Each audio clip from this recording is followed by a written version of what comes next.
Good evening, Legacy viewers. I've got a repeat interview or a second interview with André Odendaal tonight. It's obviously good morning to him in Seattle. Previously, he told us about his experiences starting with as an ops medic officers course, infantry officers course, moving to 3-1 Battalion. And then from there, he moved to 5 Recce. So welcome, Andre. If you could maybe give us a bit of info on that and maybe start with the move from 3-1 to 5 Recce. Yeah. No, thanks, Andrew. Yeah, so while as a 3-1, I think I mentioned in the last talk, I was kind of really interested in getting to more operational work. I mean, 3-1, we were deploying and we were operational, but kind of seemed to be missing something all the time.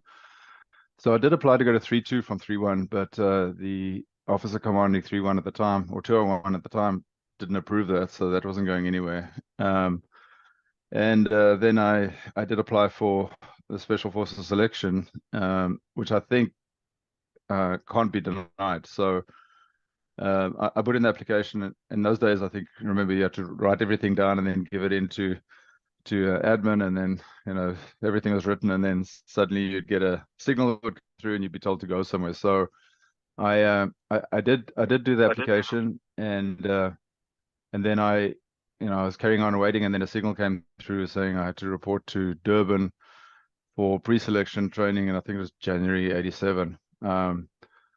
But during this time I was preparing, right? So I think I mentioned in the last talk, I went to the Savi and I bought a bunch of weights, and I started training in my room. I took the weights on ops with me. I did pull-ups. I was, walking and running as much as I could on the ops to get in shape. I think it annoyed a lot of the troops because we had vehicles, and but I was getting myself into pretty good shape, and then I had a couple of weeks, I think, to finalize and get ready before I went down to Durban. And so I was just training and running and doing as much as I could. I didn't really have a good view of what the requirements were. In those days, everything was they didn't tell you anything. You just had to show up, and you just knew things were going to be hard. So flew down to Durban. Went down with one other officer member from 3-1. He was in 3-1 Recce, Jakes Jacobs. We went down together, and we had a couple of days. Of course, we booked into the Four Seasons in Durban before going into 1 Recce. So our training plan fell apart a bit. Being Four Seasons Durban, the nightlife attracted us, and so we had a couple of nights of debauchery before going into the base. But I remember I had my car, and I remember driving into the base and just having this sense of like, oh, what are we doing now? This is bad. You just realize what you're doing, and everything was different in 1 Recce. When you go to infantry school or any of the typical training units, everything's very aggressive, and it's very, who are you and what can I do to you, and run, and it's, you know what it's like. But in 1 Recce, everything was different. It was like quiet. Nobody cared who you were. You went in, and everything was professional and polite. And when you saw operators walking around, they just looked like normal people, but they didn't even notice you. There's none of that interaction that you have in the training units. So you just suddenly got an impression that this is very professional and very serious. It was just different. So we all got assigned in the training wing at 1 Recce to bunks and stuff, and got told what was coming, and then we got ready for the pre-selection. And there were a lot of folks. There were about, I don't know, 150 people, or maybe I'm exaggerating, that came through the pre-selection. But the way it worked was that there were many pre-selections going on all around the country at the time, and then they'd aggregate people that passed, and then they'd be put on the cycle. So we went through the tests in the morning. We started doing the tests, and there were a bunch of guys who'd done the test before, and they were obviously giving us more stories about how hard it was going to be and everything. And it was really tough. It was it was just fitness test. There was there was nothing to it. It was just you know, you had to do like pull-ups, push-ups, shuttle kicks, you know, the baby carry on the rugby field, fireman carry, sit-ups, and then all that was just done back to back. And then, you know, obviously with the counting, and then we had to do a 5 kilometer run straight after that. And the time to finish 5 kilometer run is 20 minutes. And, you know, we all know how hard that is. So you're pretty tired by then. So I went down and did the run, and it's the only run second run I've ever won in my life. I was we started off, and it was down at the bottom of the bluff, ran along, and, you know, I was in the middle of the pack. Turned around and I saw us in the front of the pack and running, and I was pretty motivated to get done. And then it was myself and one other lieutenant, like we were leading the run, and we were coming towards the end, pretty exhausted. And one of the instructors had moved forward about 200 meters, and the guy I was running with thought that was the end goal, and he put in a massive sprint. And I just managed to keep up with him, and then he realized that he still had another 100 meters to go, and he just slowed down, and I kind of ran past him and came in. The first time I'd ever won a race in my life, so it was pretty cool. But despite that, I was still nervous about whether, you know, I'd be accepted or not, because we had psychological tests we'd done. It was really intensive. We had to do psychological tests and interviews and everything, and then we had the final review, and we were brought up one by one on orders in front of the major, and he went through each person. I went last, so I was still really nervous. I didn't know if I was going to make it or not. And I came in, and he said to me, he said, "Oh, so you're the guy that the medics kicked out?" So I was like, I started arguing with him. "No, I didn't kick them out. I volunteered." And he just smiled. And he said, "I said, calm down. I'm joking." He said, "Okay, you passed. You made it for this training." And it was a huge relief. And I was like really excited about it. But the thing that struck me at the time was they were really motivated to see why you wanted to be there, and the motivation was not about, you know, being, you know, a Rambo. It is all about, you know, I think the focus was on, you know, you really want to improve yourself, you want to learn, you know, it is about that kind of personality that they're looking for, not the Rambo types. But I think the PT test would have weeded out any Rambo types anyhow, because you had to prepare for that. There was no ways you're going to show up and just pass. There was one guy, a Kufut, had a heart attack on the field when we were doing the fireman's carry. So he had a heart attack and got carried off our medics. It is tough. It was really tough. I mean, anybody can go and look up what the Recce tests are and try and do it yourself, and you see it's not an easy thing to do at all. So once I got approved for selection, we just went straight into preparing for the first parts of the training cycle. And the training cycle is a year, and it was cut up into different courses, you know, slowly building people up to the level of competence that they want you to become an operator. The first course was infantry individual training, where they basically, because there were folks from all different units, you know, there were people from catering corps, you know, admin, there were police, Kufut, there were guys from everywhere. So they wanted to get people to the same level of military competence. So they started like this individual training phase, where we went up to Dukuduk in Zululand, and did a 4-week, basically a, you know, crash course, infantry course, and at the same time, you know, doing a lot of PT to get in shape for selection. And at the end of this 4-week course, there was another mini pre-selection as well, where you had to pass all the same tests we did. So every morning was getting up really early, going for like 5 to 8K run, doing PT, and then doing just the basic infantry training with, you know, all the infantry weapons, fire and movement, you know, basic tactics. So pretty arduous. And at that stage, I think there were about 35 people actually got onto the infantry individual training. Could have been a bit more. And some guys joined from other pre-selections, and they were with us. There was interesting characters. There was like a fireman, and there were like interesting characters, really interesting walks of life. A lot of people generally were older. There were no national servicemen. Most people were 22 and up. You know, there weren't many kids on the course, or younger kids at all. I don't think there were any. And so we went through this training, and then we did the the test again.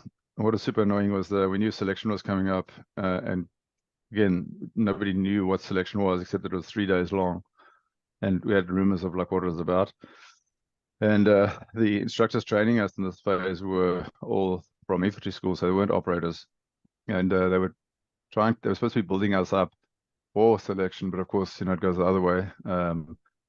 And right at the end of the course, they wanted to give us like the final training before selection, and it was like a half day training on the beach, running with poles and everything. And we were just like, we're going to do selection tomorrow.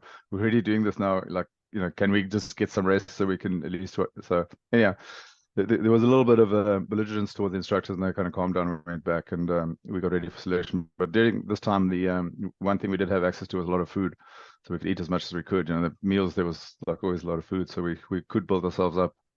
But there was no real structured build up like I understand they do now in the British military and American military. When you're going to SEAL training and everything, a lot of it is very structured towards making you pass. That was then it was like sort of breaking you down.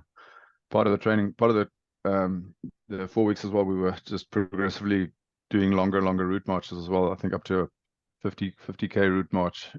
Carrying. You always had to carry 30 kilograms in your back with full webbing and a rifle, and we had times to do the stuff. So they were trying to get us used to, carrying kit for a long time. So we built us up for that. And it was January in Zululand, Dukaduk, which is extremely hot as well. Pine forests, hot, humid, and we were like just training there. And then we got told with selection starting.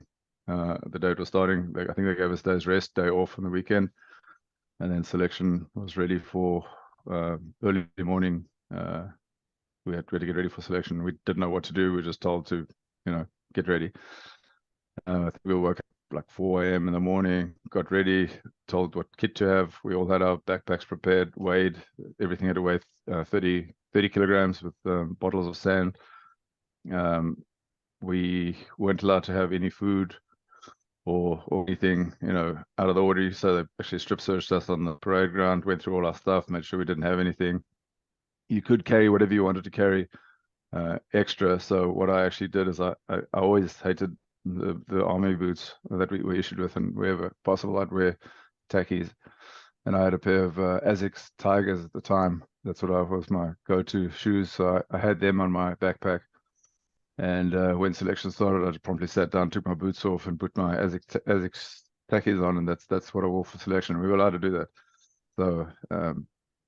So selection started, and it started basically we had to be black is beautiful, the camo cream, and we started with a route march, and I think it was a 45 kilometer route march where we just had to march.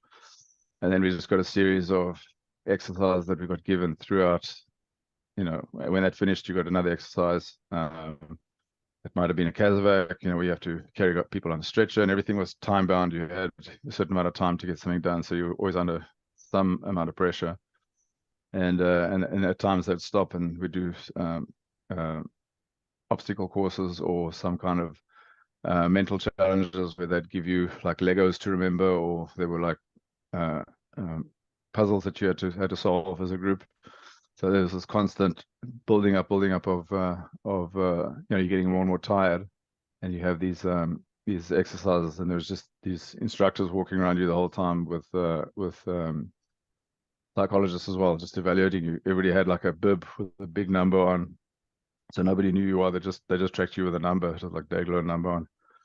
And they were just watching all the time and then giving these exercises. So the first day was really just breaking down route marches, faster route marches, doing Casevac exercises, and then we went into the first night. As we came in the first evening, we were just told to sit down and wait until everybody had kind of caught up within time. The people that had made it were still there, and then things got pretty nasty. We knew that there was a interrogation piece coming, and I'd actually prepared for this all the time because I knew there was this room of interrogation with cold water and everything, and I'd been spending time building up for this while I was in Amiga, I was doing cold showers every night and everything, because that's, for me, cold water is just not my thing. So I'd actually been preparing for this, and they basically grabbed each one of us individually, zip tied us, hands behind our backs, put a hood over our heads, kind of like canvas hood, and frog marched us off quite rough, punching, kicking, and then knock your feet out from under you, and you like sit down, and then told to sit up, and then you immediately under huge stress. I just remember hearing my breath going, and you like super stressed, and you don't know what's going on, you can't see anything, and then they chuck a bucket of water over you, pour water down the side, and then you just told to sit, and they're shouting at you, and from time to time you get a kick, and you just don't know how long it's going to last for. So we were just sitting there, and just every now and then somebody just give up, say like, I can't hear me or whatever, and then you give up, and you're done. And this went on, but for me, it was pretty surreal, because when it was done, it's actually, when we finished, it was dawn, the sun was coming up, and we must have been doing it for about 4 hours, 5 hours, maybe even 6 hours. It just felt like half an hour for me, like the time just sped through. Something happened. I just managed to kind of, I don't know if I did some kind of meditation or whatever, but I just couldn't believe that we'd been there for such a long time. And they took the hoods off and released, and I think 2 or 3 guys had already fallen off at that stage. And the interesting thing in the selection was, coming in, I was younger, and we have a lot of bravado, and I wasn't a super confident person. I might have appeared confident, but I was really uncertain about whether I'd be able to make it, and uncertain about the environment, and the one thing that gave me strength is every time somebody fell off or dropped off, I just felt, oh, I'm still here, and these people are dropping off, and it actually gave me more and more strength to keep going. So actually, as people were falling off, I was getting more confident about the whole thing, which was very interesting. I also got a bit of a fright in the beginning. When we started in the first 45 kilometer route march, my stomach started playing up, and I had to pull off, and I had an upset stomach, and I thought, if this is going to keep going through the selection, I'm not going to make it, because I'm going to have dehydration. But it kind of cleared itself up. But then after the interrogation training, we had to do a speed march, and then it just carried on, the whole time. No food, no sleep, but we had plenty of water. So there was like water trucks everywhere, plenty of water to drink. And then everything kind of broke up, where the individual marches just marched on their own. Then we had to carry drums of water for, everything was like 10 kilometers, 15 kilometers, drums of water between 4 people. And that was the second day. I was in a group who went really fast, and we were way ahead of everybody, and came to the point where we were done. So if you finished early, you could rest. And I remember this is the only time I got some sleep. I must have got about an hour and a half sleep. I was just lying on the side and just passed out, and they were waiting for everybody to come up, and then they reformed groups for what was one of the hardest parts of the pre-selection, which is the dreaded Iron Cross, which you'd all heard about. Iron Cross was this 4 railway sleepers tied together on a frame. Each railway sleeper is 25 kilograms, and it's given 2 teams of 4 to carry. And the thing's impossible, because it's like railway sleeper on loose shackle around this frame, and you had to stand really close to each other, or come up with some innovative way of trying to carry the thing. Some people used ground sheets and kind of carried it just like Kazakhstan style. We kind of managed to get in and stand close enough, so we all just walked in a little group. And then we had I think it was only 15 kilometers or something to carry this thing, but we had like 6 or 7 hours to get it done by. And you can imagine that, like, it sounds easy, but it's in the soft sand in Zululand. You're already tired. You've got 30 kilograms in your back, webbing, rifle, plus you've got this 100-kilogram thing to share. You're tired. You've been going for a day and a half, no food. It is challenging, and walk through the night doing that. That is really challenging. A lot of people dropped off then, and so we finished that, got into the 3rd day, same thing, just route marches, carrying stuff, and they were getting annoyed with us, because we had whittled down to, I think there were 8 of us left, and because it was so hot, we just couldn't make the times anymore, but none of us was giving up. But we couldn't make the times of the things that they were doing. So they were like, giving us a hard time about that. But they didn't want to pull us off because it was really hot. It was like the hottest it's ever been.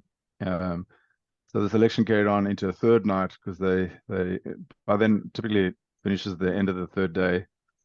But then they pushed it through the third night for us, and we knew that there was always a surprise. You never know when it's going to end, and we had an idea that it was like three days, but you just don't know when it's going to end, and there's always a surprise. So we knew that there was a surprise. So don't give up. Things start seeming really bad. But just don't give up. That is the bottom line. And the last night they made us go through till about 2 a.m. in the morning, carrying, between each one of us carrying a ammo case, and just having to try and meet their time cuts for stuff. And then we were suddenly just walking and came to a Unimog and we were done. And there was 8 of us left. And we went back to Dukaduk, got some sleep, and the next morning we had to clean all our kit and everything, and then drive back to Durban. There's no like, okay, you've got the day off or anything. It was straight from finishing 2 a.m., getting maybe 6 hours sleep, cleaning kit, and then going back to Durban to get ready for the next course. And it is, like, as I said, eight of us were finished out of, I think, 35, whatever. We finished.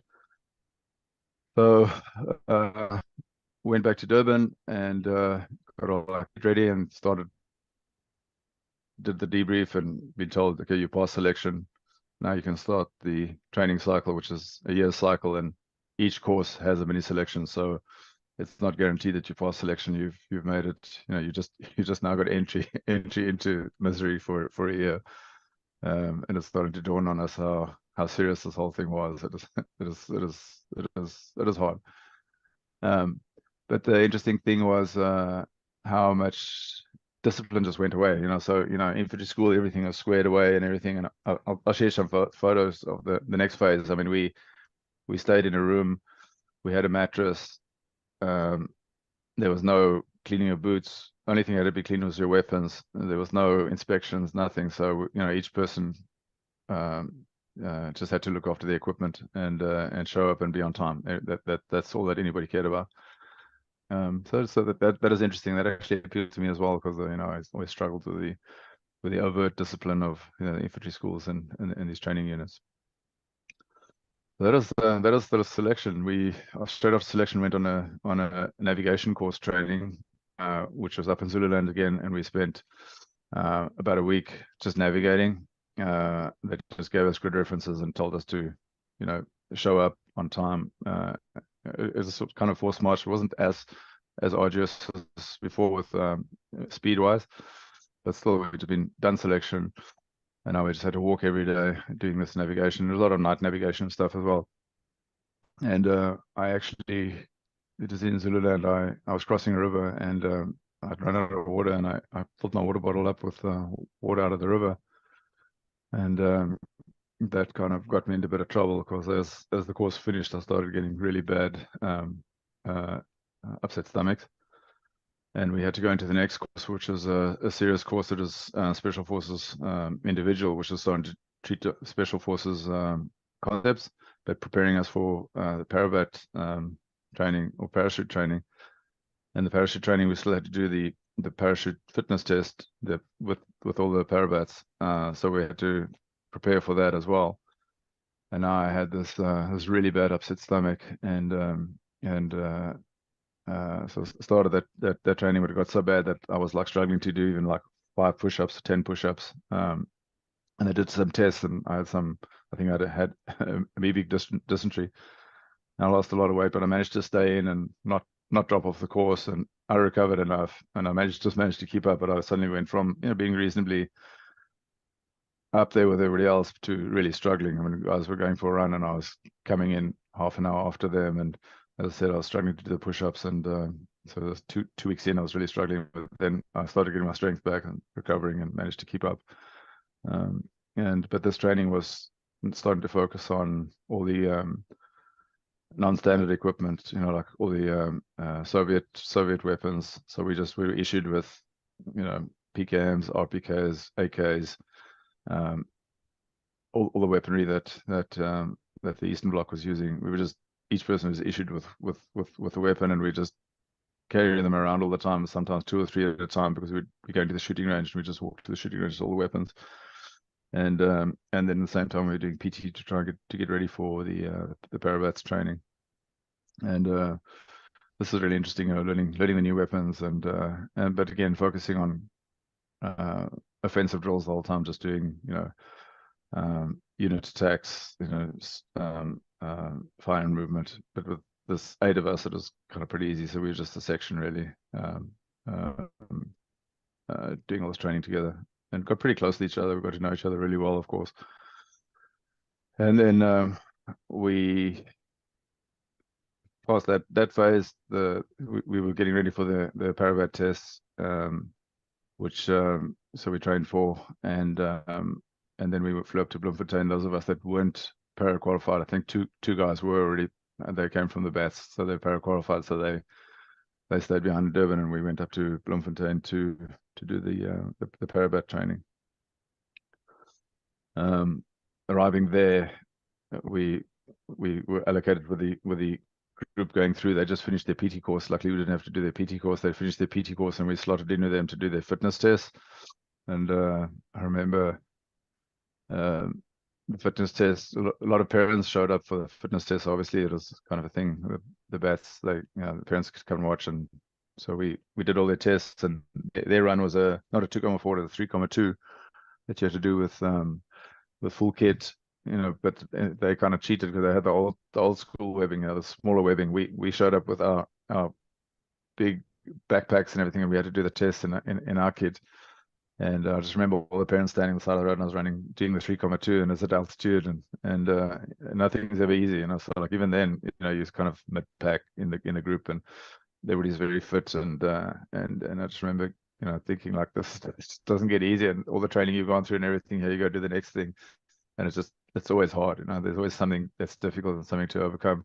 And the big thing in the Parabats was they had this famous wall that you had to hit, that you jump over, and a lot of people actually failed on the wall. They couldn't get over. There's a trick to it. You have to run and plant your foot up and get up onto your arms, and then flip over. And I don't know why it was in those days. They never really taught you how to do things properly. There was like you had one practice, and then the real thing.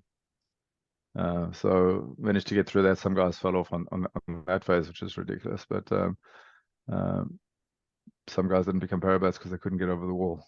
So it's really interesting how South Africa approached the training, and everything was pretty much get through it on your own kind of thing. Whereas, like I said, you can Google SEAL team training, and you'll get the whole program, and you can prepare yourself, and you can even pay people money to get you ready for it. And so it's very different now from the way things were then. So then got onto the parachute training, which was the first time I'd ever done anything. I'm not big on heights either, and this is something for those of us that have done parachuting. I think it's one of those life-changing events which you go through, which was I'm really glad to have done. Overcoming fear of heights was a big thing, and actually some of the training was worse than jumping out of an airplane. You had to climb up in the hangar and jump off attached to a rope with a fan and jump down and see all the little people down there. Everything was just difficult to do, or scary. And then of course comes the first orientation. They actually take you up an airplane, and you don't jump, you just do orientation. The whole stick sits in the plane, and plane flies up, and they get each person to come stand in the door, and they hold you, and you just kind of look out and go and sit down again. That's your first time you do it. And some of the chaps, there were guys from some of the homelands. I mean, it's the first time they'd actually been up an airplane, and and they were going to jump. So I don't know how these guys did it, but anyhow, we did the first jump, and I still remember my first jump like really clearly. And you kind of can't believe it. The first 3 jumps are actually nothing, and then it's the 4th jump you start getting really start realizing what's going on, and then start getting more nervous. It's ironic. And it's in Bloemfontein at altitude. And I remember as you're coming down, when you're jumping, the instructors are very professional. The instructors would be talking on a megaphone, telling you to put your legs together, or kick out of your twisted harness or whatever. And and the first time we did the jump, one of the guys said he heard the sergeant major shouting at him, but it was so clear he said he thought God was speaking to him, but he just heard this voice. He's coming down and just heard this voice, and he didn't expect to have the megaphone to be so clear. And then we did a couple of night jumps, and in Bloemfontein, it's there are a lot of big ant heaps, and the night jump was over ant heaps, and I landed next to ant heap and did my roll and hit my head on the ant heap, and I hit my head so hard I just sort of like a flash of lightning. I don't know how I didn't knock myself out, but I hot brained myself on the ant heap. And then we qualified and finished, and that is a big thing. I had a real sense of accomplishment after that. I felt, getting your wings and going through that was the first feeling that I was, getting to something really, really different. And as I said, the training and the equipment and the processes were superb. And that's actually something that people don't realize, and experience I had in the Israeli army, and actually later life, is how professional South Africa was in what we did and how good our equipment was. And maybe I can take an aside. I actually did have two incidents in my corporate career where my South African experience came out, and how good our training was. One was I was in a leadership training course in Chicago.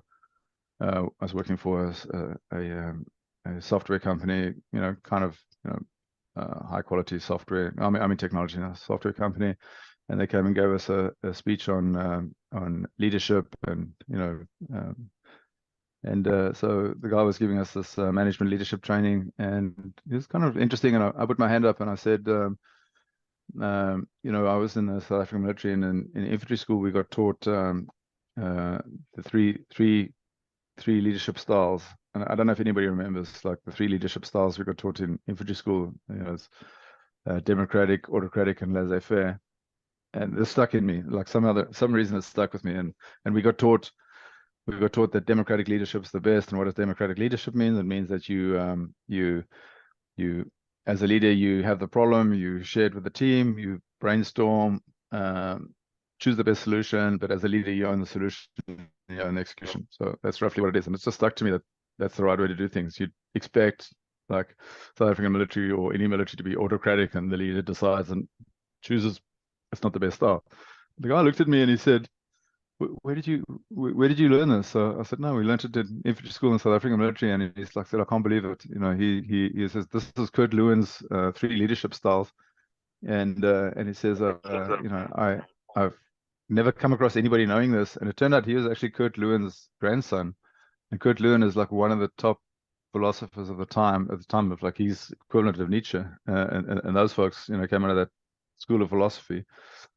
And the South African military was innovative enough to adopt these policies and train them to us, and teach us things. And it stood the test of time for me. I've always applied this in my career.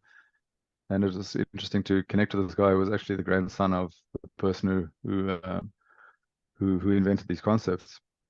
So that was one. And the other one was I was doing a master's degree in Chicago, Northwestern, and we were doing a course on innovation. And somebody came from an innovation consultancy called Dublin, and he was talking about how stress and adversity enables and forces innovation. And he started using the war in Afghanistan as an example. They used how the military adapted to IEDs, developing weapons and equipment, to counter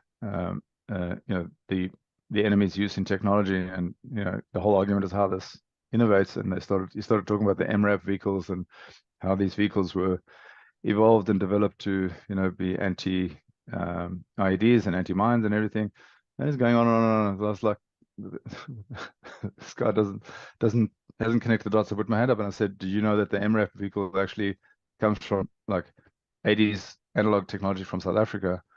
And he didn't know. And I told him, I said, the the Caspers were evolved from the Rhodesian Bush War, and this innovation carried through, and actually the patent was sold to a British company who then bought the MRAPs. And the guy didn't know this, and he was like fascinated, and it actually furthered his argument even more. Like how adapting to circumstance and innovation carries on. But it's an interesting point in how people lose the origins of where innovation starts. So that is fascinating to draw the circle on the Casper that comes through to the MRAP, and somehow Americans thought that they'd invented it, but he didn't know that thread. So it's super interesting.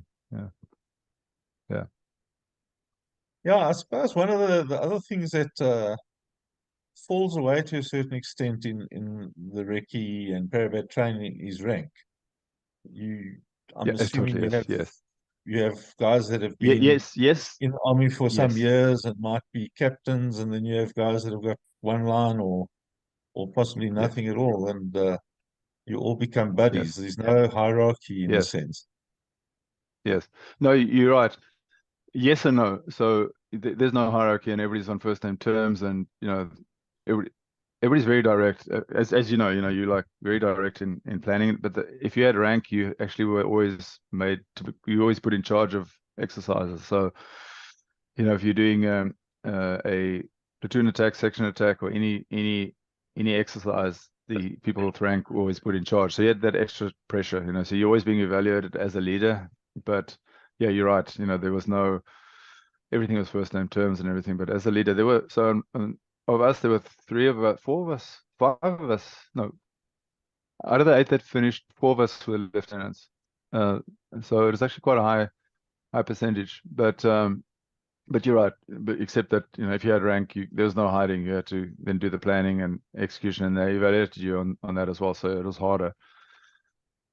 But when it comes to all the physical exercise and everything, there's no standing back. Everybody's pretty equal. And that is interesting. But that actually, the operational units in South African military is always known for the flatness of structure. So there's always a level of arguing and discussion. I think in all units, which I think was what made South African military more effective. And I think it came from the Boer War as well, where people who actually voted for the commanders they wanted to be with. So if you were a good felt cornet, you'd get a bunch of guys wanting to be with you. If you were bad, everybody would leave your unit. So it was kind of very, very much voting with your feet kind of thing. And I think that kind of carried on subconsciously in the South African military. And it was like, what I don't understand is that we had such an autocratic country with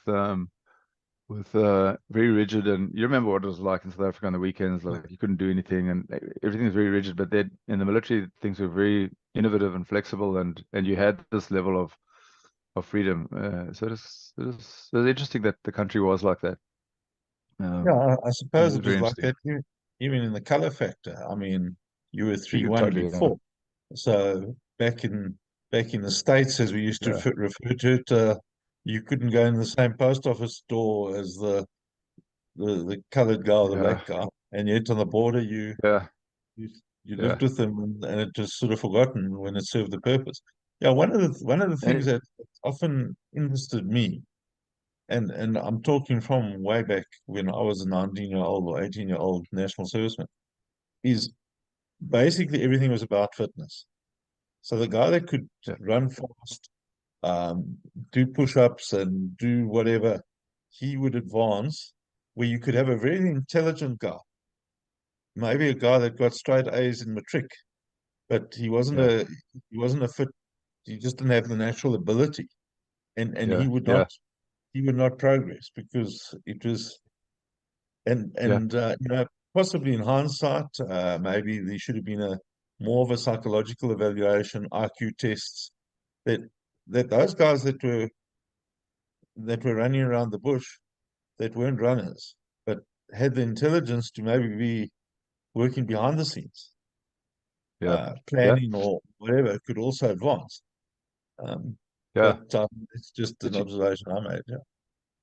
But like I have come across a bunch of South Africans like since then, and there are guys that you talk about, they're really smart, but they went to Arms Corps and they went to that kind of intellect was actually valued by South Africa, but it was kind of like taken out of the army. We were, but there was a selection in South Africa of people and put into the different, CSIR and everything. Had a lot of those kind of guys, and I think they were probably evaluated while they were in the army at times. But then, of course, they did the studies and everything, and so there was the selection. But I mean, when we were going through basic training, they just really wanted guys to go out and operate. And in those days, it is tough. You know what it's like in Angola. It is tough. I mean, you very often, there was very little, and you just had to get by with your physical ability. So they were trying to weed those folks out. But in the recce's and to a lesser extent the Paravats, there was a big psychological evaluation. So you had to. I think they're trying to get people that had a certain level of intelligence and a certain fitness. And like I often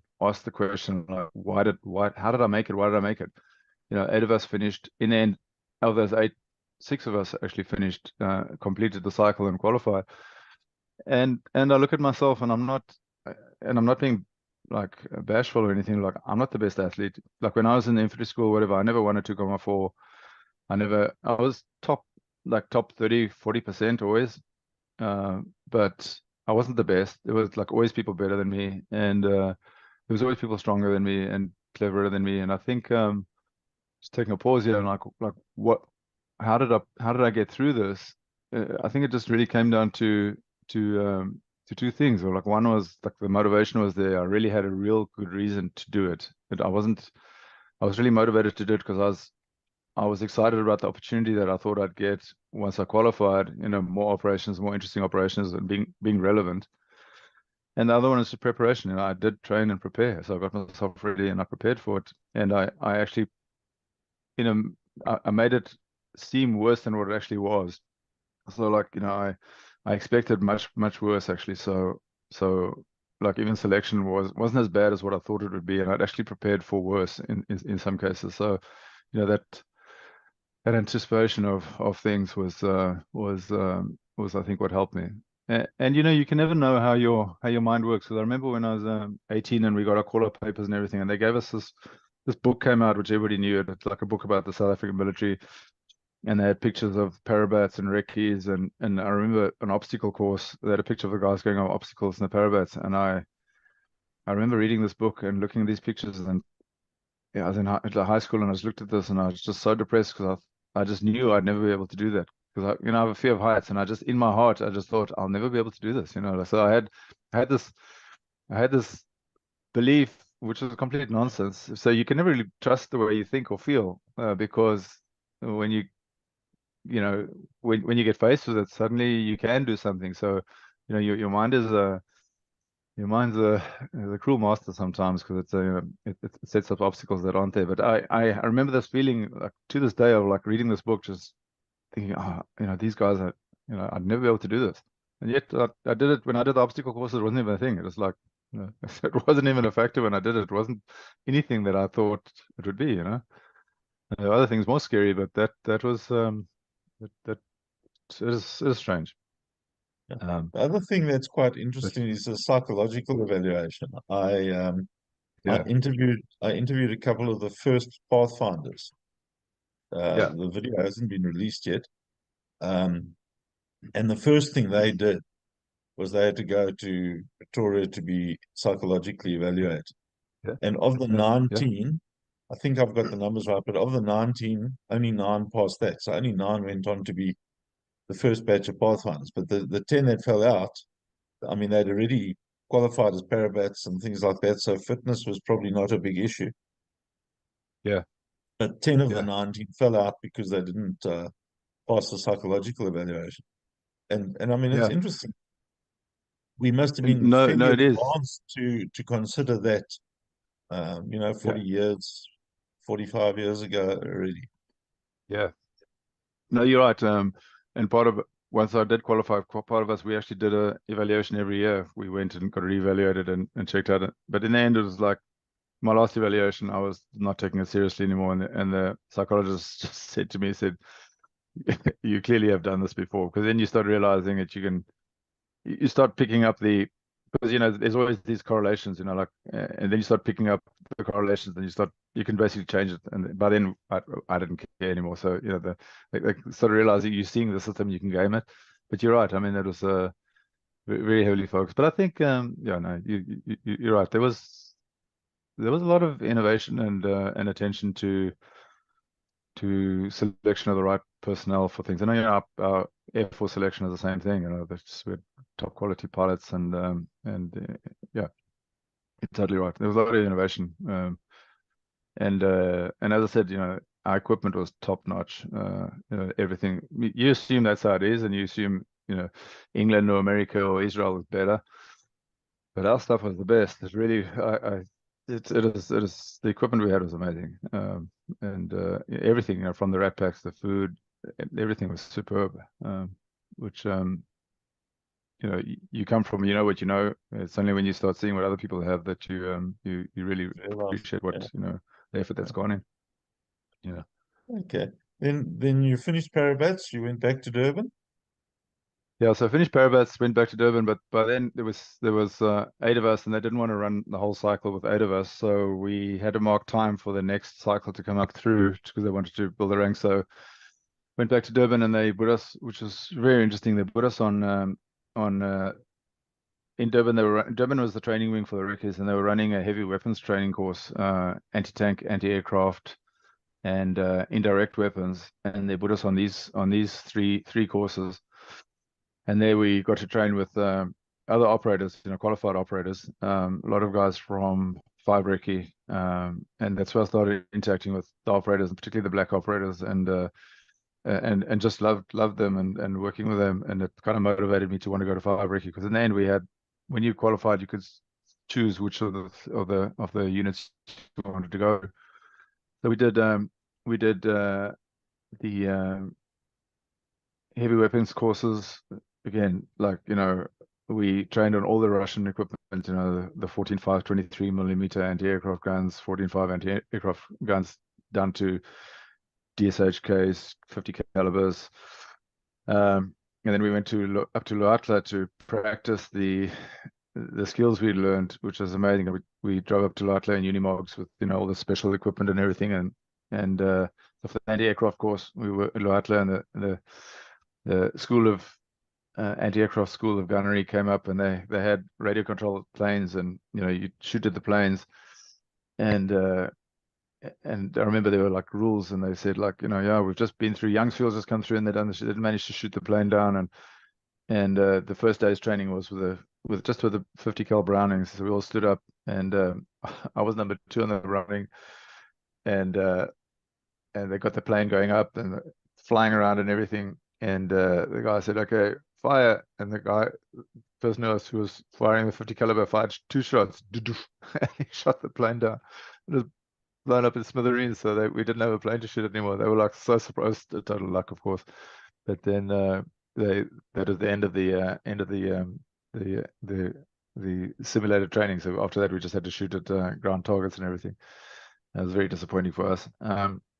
And then we did the mortars. We did, of course, all the Soviet mortars, indirect mortars. Went back to Luatla again, did a whole bunch of exercises, the mortars, and then we did the anti-tank weapons, which was, like all the B10 and all the anti-tank weapons that were available at that time. The Soviet bloc got trained on them, and so I came back, and that's to me, I always, one of the motivations for me to get into the Recces was to learn stuff. I was always interested in learning and qualifying new things, and this training was really interesting. And there I got to see how Special Forces works, because we had these really amazing instructors. We had people from Ireland, who were in the SAS, and we had Australians who had been in the Vietnam War, and really interesting people who had interesting life experiences. And they were bringing all this experience to the military and taught us a lot. And these guys, they become our mentors, and it is then I was really lucky to have this piece, because I had a real sense of what Special Forces was about, and the type of people that are involved in Special Forces, and the casualness of it, but also the seriousness of it. So a lot of attention paid to doing things properly, correctly, cleaning weapons, doing things just properly. There's just you just didn't do things incorrectly. That just wasn't part of the culture. And if you weren't if you weren't up to it, you were out. You know, there was not even a discussion. So on this phase, actually, even before we started the cycle, the two of the other lieutenants that had been with us got kicked out of special forces. They just weren't up to the evaluation of what the operators thought were something to be an operator. So despite the fact they'd passed, you know, the selection, the special forces phase, and parabats on this phase, even though it wasn't a selection course, the instructors just said these people are not up to standard, and they got sent back to units. So you know, everything was, you know, always on the gas, and you had to be serious about what you did. But of course, not that much attention to polishing boots and things. That was not what it was about. But then, you know, you mentioned a point when we drove up to Laatla, we would stop and, you know, buy food at, you know, just at some cafe or whatever. And they wouldn't allow the black operators into the cafes. They had to walk around the back and had to, you know, buy from, you know, the back window. And these guys were, you know, these are guys who have been fighting for South Africa for many years, and elite people. And you'd have some person just because of skin color, you know, making them go stand at the back. And it's just started getting, I think, you know, just subconsciously this whole, and I think it's actually what might have happened with apartheid ending is like a lot of us were involved in operations with people of other color, and you start realizing this doesn't make sense. You know, later on when I went into small teams, my small teams partner, we maybe had a standard 6 or 7, and it was obvious who was the brains of the operation. It wasn't me. You know, so you start realizing that that skin color and education is like, this doesn't work. And I think a lot of the national service stuff ironically contributed to the end of apartheid, because a lot of people knew in their mind that it didn't make sense. And there were other reasons, of course. You know, the communism ended, and, you know, the day the Berlin Wall came down, apartheid was over, you know, basically, so that there was no more excuse to support apartheid. But I think the national service experience, ironically, even though some people are still to this day overtly racist, in their minds know that, you know, when all things being equal, trained equally and everything, you know, there is no inferiority really. In fact, our best units were all black units. 3-2 Battalion was, like, at the time, was considered by Jane's Infantry as one of the best light infantry units in the world. And if you see how 3-2 Battalion operated, and I did have the privilege of being on operations with them later on, superb soldiers and able to work under pressure and, you know, operate complex equipment. So I mean, it's just, whole apartheid thing didn't make any sense at all. And I think this was one of the downfalls, was people that were actually did a lot of time with them, just, you know, it didn't make sense. But anyhow, I think, that's an yeah, aside. I So think we've also, I think that misconception possibly arises where, and it's probably based more on training and training facilities than necessarily skin yeah, color, because you always yeah, think, totally, okay, totally, if we went into Angola, we would generally come out victorious in yeah, an operation. yeah, Um, yeah, yeah, and perhaps, particularly for the people sitting back home that weren't involved, perhaps that was seen as a superiority being white as opposed to info. But I think it really was the training yeah, facilities. Um, yeah, and color didn't yeah, really matter if they were given. I mean, if the SWAPO guys or MPLA or whoever we came up against had the same training facilities as we had, I think yeah. everything would be very, very different. And you know, you're touching on some really important points, which I thought about the other day. Is like, you know, let's be honest, South Africa's in a bit of a mess at the moment. Why? And it comes from training. Like, the whole liberation movement actually went to the communist bloc and got indoctrinated by communist approaches, which has a lot of corruption and is not capitalist. And that's seeped all the way through. I mean, that's still there today. We still call each other comrades and everything. And that mentality is the training mentality, which is now, you know, governing the Yeah, country. Had they that's gone right. to the West and been trained by, you know, the West and whatever, you'd have a different country today. It's all about the core beliefs and training and infrastructure. And those, I mean, the communist bloc was pretty rotten at the time, and they didn't have good economic philosophies. They didn't have any good philosophies, and that's what's been brought through to the country, because that's what they we're supported by. So that's you're right. I mean, that's just on a macro scale. Yeah. So, Okay. All right then. okay. So back to the story. So finished the heavy weapons training, and during this time we were doing we were just left on our own to do PT, but we had we had to keep fit, and we were still doing PT every afternoon, and marking time for the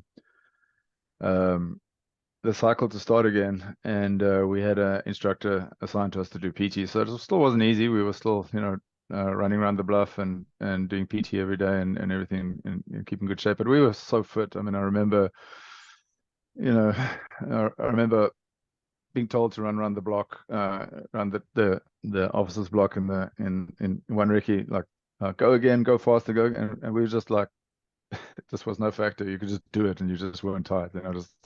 Just like you just laugh while running at full speed. It is amazing to be in such good shape, So then the cycle started, and we went into demolitions first. So I had done demolitions at Omega. I went to 3-2 and did a demolitions course there, and so we did demolitions, and we joined up with a new cycle then, and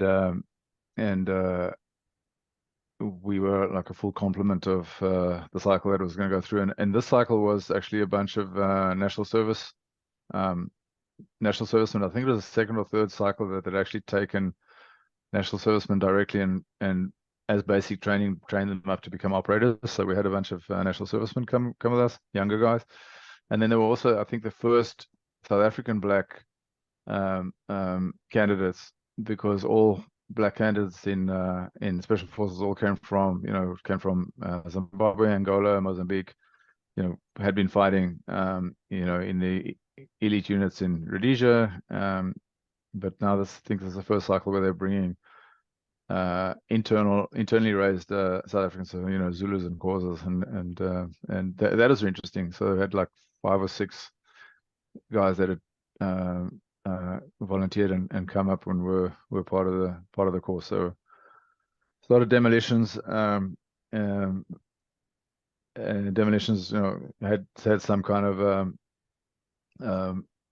academic aspect as well, but it's really fun. Like learning to blow up things and the different ways to use explosives, and very valuable course.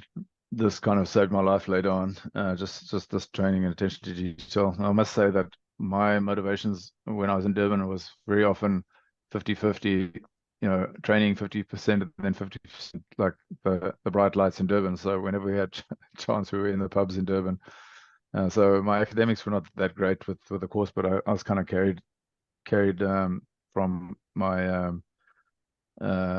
previous course that I did, but still very much focused on going out, partying and drinking and then coming back. And I recall we were still had to do PT every morning, and I recall we came back from Durban. We must have got back 2-3 in the morning, and lining up for PT like 6:30. PT is full kit. I was still drunk, and one of the candidates was on the second floor, and he saw everybody was lining up for PT, and he had his kit on, and he was a little bit under weather, and he leaned out the window to see what was going on, or how far the people are formed up, and he actually fell out the window from the second floor, full kit, landed, clatter, got up, got in the squad, and still did the PT, and it was hard, and even though you're like still half hungover, half drunk, we managed to keep up and do it. But the guys are naughty, and obviously superb condition, and it was really funny. So I got through demolitions and did our trainings and everything, and then we started to do what came after demolitions. Then after demolitions, got into some really harder training. So now we had to choose. The idea was to choose which unit you wanted to go to. The three main units. There was one Recce, which is like urban operations, mainly urban operations. And then you had 4 Recce, which was seaborne operations, then 5 Recce, which is bush operations and offensive teams. So part of the training was they'd take us to the different units to get a taste for these units, but also focus on their specialities. So after demolitions, we started what is called dark phase, and dark phase is also one of these courses which everybody's kind of nervous about, and has a lot of unknowns. And this was a tough course. It probably one of the courses. Everything was very professional, but this is one of the courses that was not very professionally run. It was actually verged on abusive. So we went to Palabora, and the premise of the training was that we get trained in techniques that the plan forces train under the same circumstances and situations, and all the instructors are ex ANC or SWAPU, or so the ex-enemy who were now operators. And when our course started, for some of the reason, the commanding officer, he was the head of Special Forces Intelligence. Actually, he was in charge of the course. For some of the reason, he wasn't present, and the instructors, there was some national serviceman instructor, and the instructors running it were just these ex-plan members, and there was no real control at all. So things got really out of hand. We start off by we're in a truck and riding along, and we get ambushed, and they pull us off, and then take off all your clothes, and then route march you through the bush, and spend a day with like no clothes on, and then they give you a whole there's a pile of clothes, and they give you like 5 minutes to get the clothes, and you grab whatever you can, and then they just mess you around the whole time, and everything's about you're about to get attacked, and it is super abusive, physically getting smacked around, having to create parade grounds by crawling, and no food. At nights we were like standing around the fire, and they would be like we had to sing all these liberation songs and learn all the songs, and it is really out of order. It was like no structure. It was just really, you just had to hang in there, and in the mornings running, doing PT, and we lost a lot of weight because no food, as I said.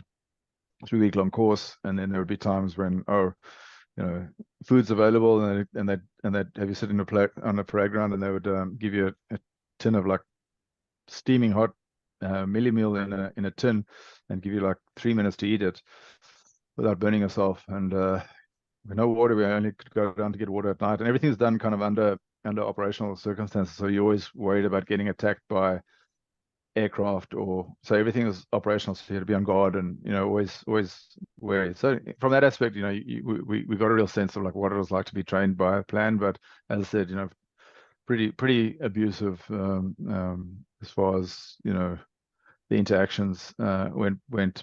And then we again had a final exercise where we were supposed to infiltrate to some new unit, and then from there we were going to be deployed, and that was kind of getting towards the end of the course.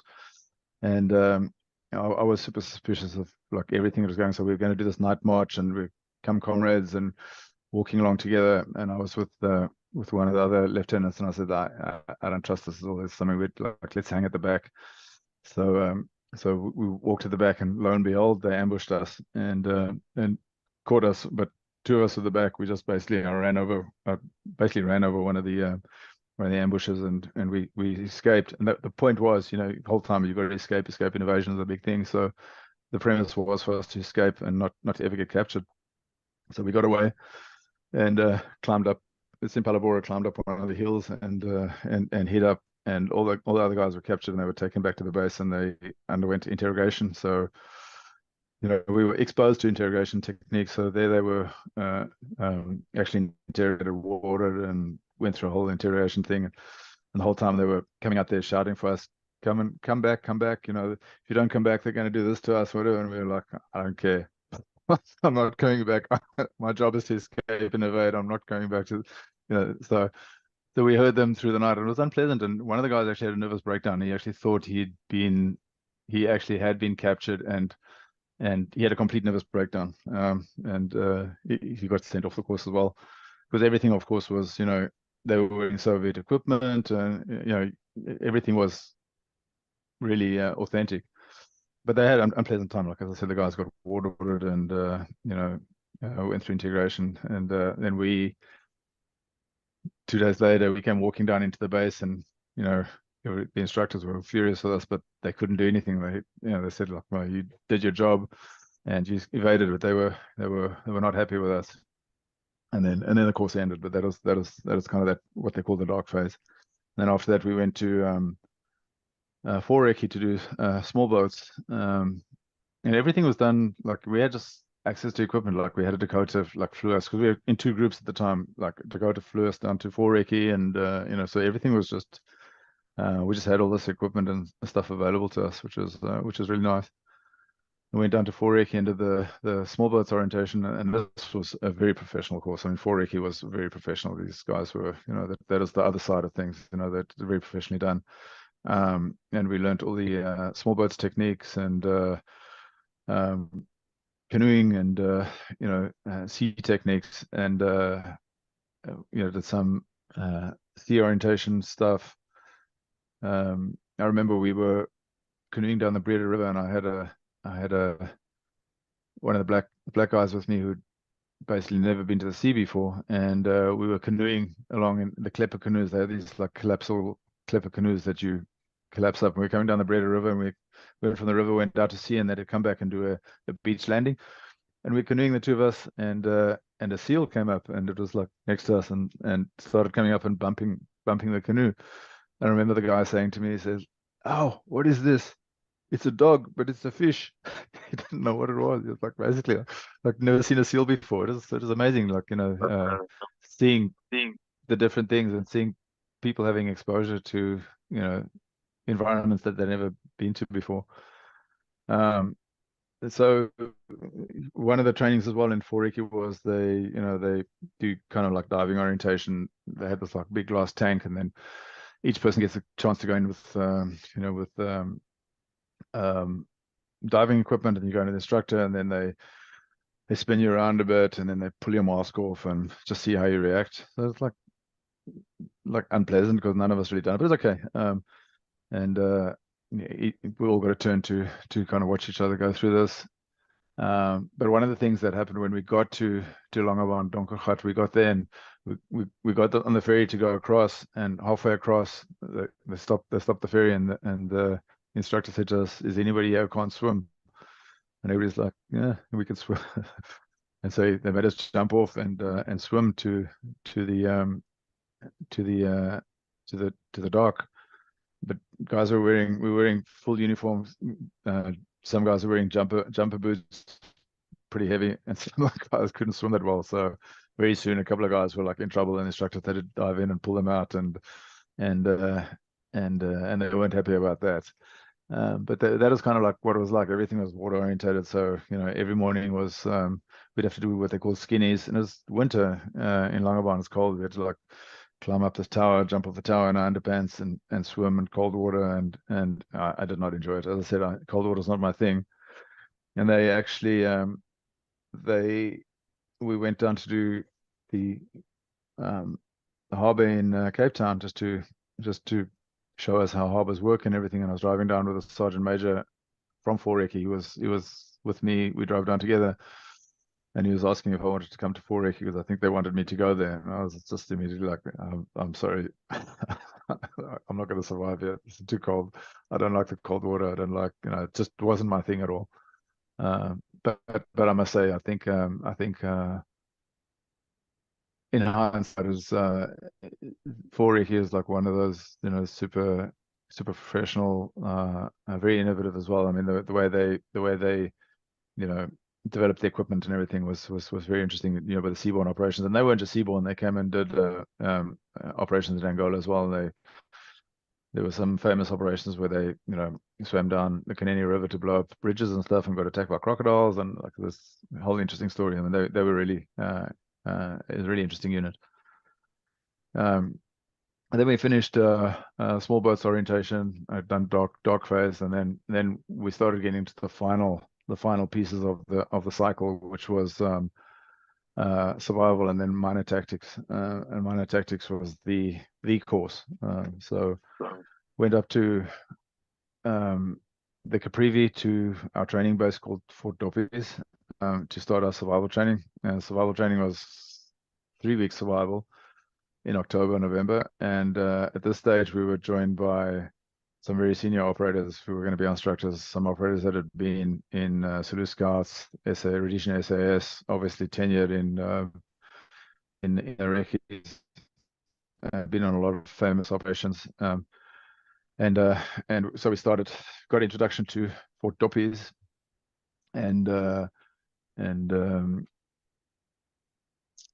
got taken down to the survival base and the 3 week survival, which was basically they took all everything away from us except PT shorts and a t-shirt and some equipment, your rifle obviously, and everything was about you survive off the land. They taught us how to make ropes, build shelter, track. We did a lot of tracking, and then obviously the survival techniques. And during this whole time, we basically had to live off the land. While we were living off the land, we were still doing training as well. So as I said, we were doing tracking training, and we had to build a big auditorium as well. So we had to build this and thatch it, and so we were learning all these techniques, which is very, very interesting. So this is a hard phase of like September-ish, so end of winter, going into spring. There was nothing in the bush, like no food really. We weren't allowed to shoot anything. We had our weapons with us all the time, but we weren't allowed to shoot anything. And so we had to catch whatever we could. So we didn't catch very much. We did a bunch of fishing and caught fish and whatever, but lost a lot of weight. I think I got pictures, but we lost a lot of weight in this phase. It was pretty tough. One of the exercises in the phase was boil your egg. So they taught us how to make fire with sticks and everything, and then they took us and dropped us off about 2 or 3 kilometers away from each other, gave us two eggs and said, if you can boil this egg, you can eat it. Basically, if you boil these eggs, you can eat them. So the exercise was to sleep the night on your own in the bush, in the Caprivi, which was basically like being in the Kruger National Park. Like there's just wildlife that you can't believe. Sleep the night, make a fire, and boil your egg. And at that time, I was having a bit of conflict with one of the other students. So they thought they're going to bring us together under stressful situations. So they dropped us off near a dead elephant. You can imagine dead elephant. Caprivi has every hyena, lion, and thing around it trying to eat it. So it's not the place to be at night on your own. So they thought we'd get together and support each other. Basically, I dropped us off. The guy came over to me, and I just said to him, just let's do our own thing, go away, basically, but less politely. So he went off on his own, I was on my own. So I was getting ready, trying to get my sticks together and start making a fire. The sun went down. What they'd done before that, they'd made us get into the Kwanda River, immerse ourselves in the Kwanda River, and then come out. So we were sopping wet as well, because they wanted to, if anybody had smuggled any matches or anything, they wanted to make sure nobody had matches. So we were wet. Sun was going down. It was cold. I was near this dead elephant, and you could hear all the wildlife. And I saw like a lion or two, and I was like, okay, I don't have even time for a fire or anything. So I climbed up a tree. Spent the night up in the tree with literally lions walking around below me, like looking up at me. And so I never did get the chance to make the fire. So I took the chance. I just ate the eggs raw. I thought, I don't care. I'm going to eat the eggs raw. They can give me whatever punishment. I'm really hungry. So I ate the eggs raw up in the tree. And the next day, they came with the Unimogs to pick us up, climbed down the tree, and they were all like, laughing or whatever. And they didn't do anything about the fact that I hadn't boiled my egg, because I didn't have a chance. But that was kind of, that's how they kind of operated. Was like, they were observing us, and they always put you in a situation to see how you'd respond. And things are, as I said, it's serious. Like on minor tactics, the next course, one of our students actually got attacked by a crocodile, and it bit through his webbing and actually swallowed his pistol. So things are, it is a serious environment to be in. And yeah, so then survival ended. We interesting thing on survival was that we had every night we were given a a can of coffee. That was the only thing they gave us. So we all had to line up and prepare the coffee, and some of us were kind of always, of course, in charge of the coffee. And it was just interesting seeing the dynamics of people getting in line and wanting to get equal shares and everything. And actually, we were joined by a doctor, a medic who actually he was the doctor for the South African rugby team for a while. He qualified as an operator. And just to the point you were making, is just seeing how everybody is just brought down to a level of survival. And here you have this doctor who is a captain, like squabbling just like everybody else to get in line to get his share of coffee. Just brings everything down to that level of basicness. It's really about survival, and it's about this this little luxury you can get at, and everything else that goes out the window. So it is interesting seeing that happen. And so when survival finished, they gave us a big meal, so we could prepare the meal. Like 4 or 5 of us had to cook the meal, and of course we were so hungry as we were cooking. We were eating, so eating as much as we could. I think everybody was just throwing up because they gave us too much food. In hindsight, they still just given us a rat pack or something, but we'd literally been like then a week with no food, just eating whatever mussels you can out of the water and whatever little fish you can catch or whatever. And so we were like really hungry. And so we prepared the meal for everybody at this big fry up, and then had the weekend off to start the main course of the training, which was minor tactics. And I'm kind of rambling through this whole thing because it's difficult to remember, but just as I'm talking, like you just have these flashbacks and situations coming up. It's very hard to explain the feeling of, I don't know. It is very special. It is special, and it was everything I expected to be. Particularly these courses were they were not easy. I mean, there was the intellectual aspect. There's a lot of, you had to learn a lot, and there was written tests as well as the practical stuff.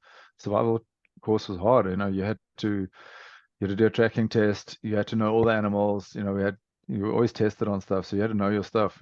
Part of the test was you had to make a rope out of sisal, and they checked to see that it didn't break. So everything was, it was evaluated and tested to a very, very high standard. And literally, if you didn't make the standard at the end of each course, people were kicked off. So people didn't make it. So it was very, very, very selective and very, very high. The standard was very, very high. And like as I said, some of these techniques, they in my head, like the training was so good that I'm sure I could jump out of an airplane now and I'd go through all the drills. So yeah, then we had one weekend break after survival, and then minor tactics started with a bang. And minor tactics really is the building up of you to become a special forces operator, where you operate in the special forces methods. So a lot of the methods we were taught in infantry school, and the infantry were honed on and made more operational. So everything was all about smaller teams and much more functional as well. So and everything was live. So minor tactics started on the Monday. We finished, I think, survival the Friday. Had the weekend off. Monday started with fitness tests. So the fitness test the PT test that we did for pre-selection, that PT test that we had to do that every week on minor tactics, and you had to pass it. So every Monday we did the pre-selection fitness test, and I've got pictures of we'd run on the road in Doppies, on the tar road, and we do the 5K and then do all our tests every Monday. It's like you can imagine the level of fitness we had, because we passed it every time. I think you had to pass it every time. Like they were a bit lenient on some guys were injured. So, they were a bit lenient on some things, but you had to do your 5K under 20 minutes, and you had to do, you had to do your 10 pull-ups. You had to do, like, no matter what, that's just the standard you were at. So, I mean, the standard was extremely, extremely high, and no slacking off of that. So minor tactics started on a Monday morning with a fitness test after 3 weeks survival with no food. And that is the start. So minor tactics was, again, that was just training every technique and tactic that you'd need to be operational. So, it's patrolling, navigation, break out of encirclement, escape and evasion, offensive techniques. So a lot of attack simulations, attack drills, and because we'd had heavy weapons training, we actually brought in the mortars and stuff. So every time we did attacks, we were actually using heavy weapons as well. And so everything was very, very live and realistic. And we would just train throughout the night. Often we would go out, train through the night, and the instructor would just say, okay, let's just sleep here. And we just sleep in the bush and then walk back in, do PT, get ready, and just go through the training again. So it was just non-stop. It is really intense. The instructors were training as hard as we were. I mean, they were keeping up with us, and so there was no slacking off for anybody. It was the standard was very high. And navigation was a big thing as well. So we would do exercise at night in the Caprivi. So we'd individually have to navigate at night from RV to RV. And you all know how flat the Caprivi is at night. So everything was, we taught how to count your steps and it's exact dead reckoning navigation. And we would come to Unimog, and there was no fires. You'd come to the Unimog, the instructor would give you the next grid reference to go to, and we'd do that the whole night. I remember one morning I was coming back to the base, and I saw this like gray object, and I thought somebody put up a ground sheet and was sleeping. And I got closer, and it was the elephant. And elephant was sleeping. He was actually lying down on its side. And I got up to the elephant, and I got up to it, and I was like, couldn't figure out what it was. And then his eye opened, and it jumped up and got as big a fright as I did, and like ran off. And I was there. It's like bizarre. But we came across elephants stuff a lot. I mean, you'd walk at night and you just hear this rumbling, and you'd be amongst a herd of elephants, and you like back off and go around. And the nightlife in the Caprivi was crazy, because like everything wakes up at night. So everything's running around at night, and it is a different world. And so we did these exercises. I remember I got dropped off at the Angolan border one exercise, and I came across to the main highway, and I was standing on the highway taking a grid reference, and we all green. We weren't wearing browns. We had our greens, so we were wearing special forces kit. And I was standing there taking a bearing, and the SAML stopped, and the guy stopped, and he looked at me and he said, like, because I must look completely crazy, and he said, like, where are you coming from? And I just pointed from the north. He said, where are you going? And I pointed south, and just started walking. And he must have thought I was like, who is this lunatic? And that's how it was. It was just a totally different world from the rest of the army. And at this stage, like I mentioned, my footwear, like I was wearing Nike basketball shoes.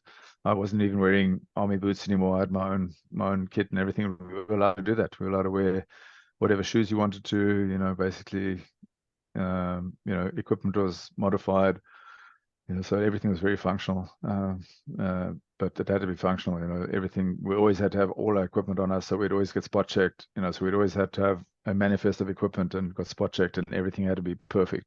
So we were not that clean, but our equipment was spotless. The way we carried our equipment was consistent, and we had obviously a lot of equipment for navigation and stuff, and everything was kind of tied on with little ropes and strings to your webbing, so you never dropped anything. Everything was like tied down and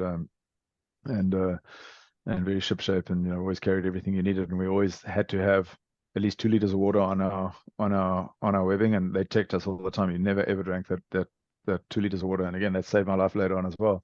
You weren't allowed to touch that. That was like your survival ration. So you basically were able to survive just with the equipment that you had on you, your webbing and you had on you, if you had to dump your backpack.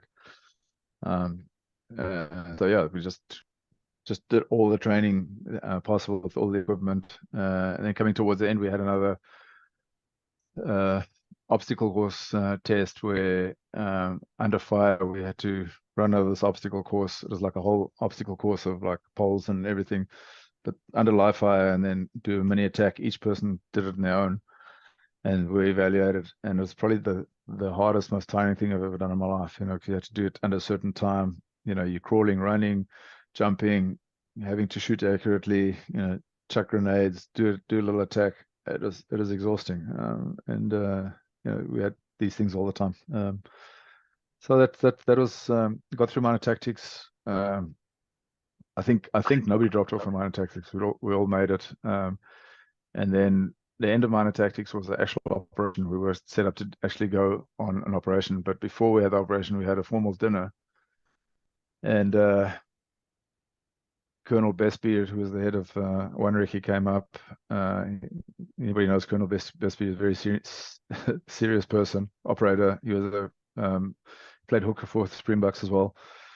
These are not people to be messed with. So he came up, and I was actually the president of the formal dinner. And you can imagine, so we'd been training, not really used to drinking, had the formal dinner.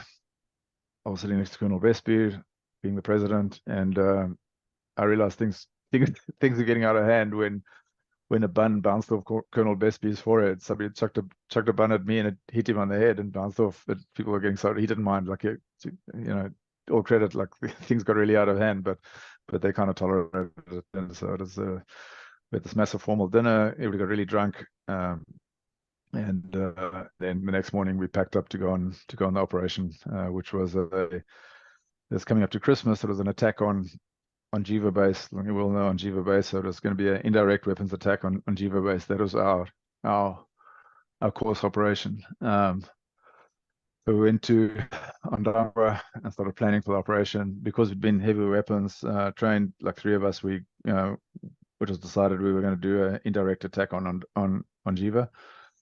So we're going to infiltrate, lob mortars it on Jiva, and then exfiltrate. So SWATF style, right? So that was our operation. So it was we set up. We got dropped off by 101 Battalion, and then started the infiltration. And it was Christmas Eve, infiltrating. And I was carrying my kit, because I was heavy weapons trained. Like I was the #1 mortar. I had to carry the sight as well as the base plate, as well as two mortar bombs.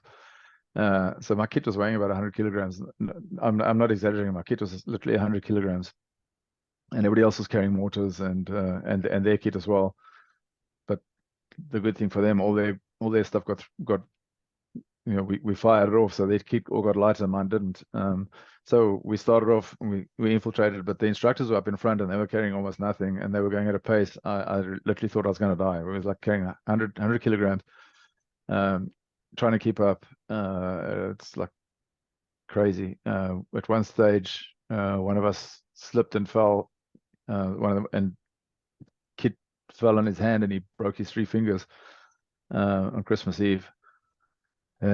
So we infiltrated, got to the point of attack, set up the mortars, got ready, and then the sleeve of the mortar that I had, the sleeve actually broken off. The welding had broken off, so the bipod wasn't working.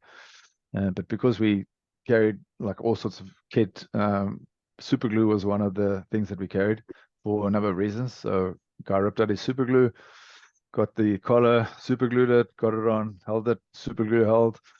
Mortar was good, and we got ready, and we fired off our bombs and bombed on Jiva on Christmas Eve. And so the mortars went off, and like obviously alarms went off, and you could hear the vehicles starting up, and then we knew we had to get out and start evading because they were going to counterattack. So we packed up our stuff and moved out. Walked through the day, and then walked through the night, and then hit up in the day, and then exfiltrated and got picked up by 101 again. But there was no serious follow up or consequence. But yeah, that was the end of minor tactics for the bush phase. We went back. Then it was New Year's Eve. We were back in Ondangwa, and they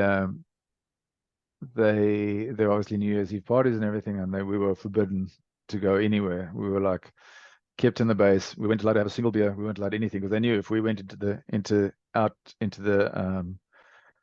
bars with other units, it'd just be a nightmare. There'd be just complete chaos. So they actually locked us down. We weren't allowed to drink. Weren't anything. We were like super annoyed. Very unhappy on Christmas Eve. But it is rightly so, because we were like like pit bull terriers. I don't think you'd want to put us with anybody at that stage. So kept us under control, and then we went back to Durban to finish the final phase of the training, which is the urban part of minor tactics, where they taught us all the urban techniques. We had in Durban, down in the whaling station, they had a whole urban setup, and a lot of it was Israeli techniques and techniques that Jack Greff had developed, urban techniques, very South African oriented, but taken from the SAS, but taken from the Israeli military. And we learned the basic urban techniques of, breaking into buildings, cleaning buildings, jumping out of buildings, just all the urban stuff. And I never really liked the urban work at all. It's just something that, I don't know, I just never had an affiliation for being in built up areas. I really just preferred the bush stuff. But again, it was really interesting. We used different equipment and different weapons, and the room clearing and house clearing was phenomenal. And you just realized how high our skills were. At this stage, we were like, if you were firing, we were like not even using sights. Everything was double tap over the weapon, no sights. But we were so accurate how we like so good with our equipment and weapons at that stage. And then finished the urban course, and then we had our final dinner and got given our operators badges. My badge, something like every operator's badge has got a unique number, and my number is 428, and that says like in the from 1970. This is like 1987.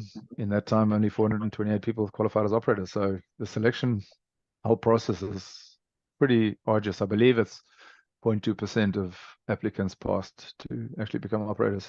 So it is quite an experience to get through. And sometimes I still don't know how I did it or managed to do it. And as I said, in my later life, I'm still pretty competitive athletically. I cycle and mountain bike and race, and I don't win races. And I'm like, I see what real athletes are like, and the difference between me and them. It's night and day. So it's certainly a unique combination of factors that make you get through something like this. But a lot of it is just motivation to want to do it for a certain reason. It's like anything in life. You've got to have the right motivation to want to do it, and a lot of luck as well. That you don't get injured.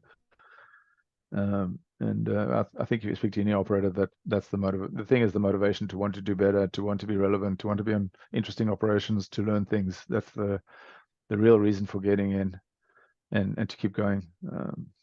So that is the whole cycle. But this is setting up for the interesting stuff. So that's kind of was it. Yeah. And then Andre, was there then a sort of minimum time period that you had to sign up for once you were now qualified I was operator? already on short service. So I was really I think I was in my second year of short service. So I still had 3 years, so it's fine. I was okay. I did actually, when my short service ended, I was going to flip to permanent force, but at that stage, the Angolan War was over, and everything was urban and intelligence operations in South Africa, which I started to get involved in, and I did not like it all. So I left at that stage, and then they wanted me to sign a permanent contract. But no, I still had 3 years under my short service contract. Okay, I wonder if we should call it a day or call it a night for us, and then we'll do a follow-up on your actual time with 5 Recce. Yeah. Cool. That is yeah. Thanks. Yeah. Yeah. Okay. No, thanks, Andre. It was good chatting again. And to the legacy viewers out there, I'm sure you found this a very interesting one. And until we meet again, thank you. Thanks, I'm Andrew. just going to Cool.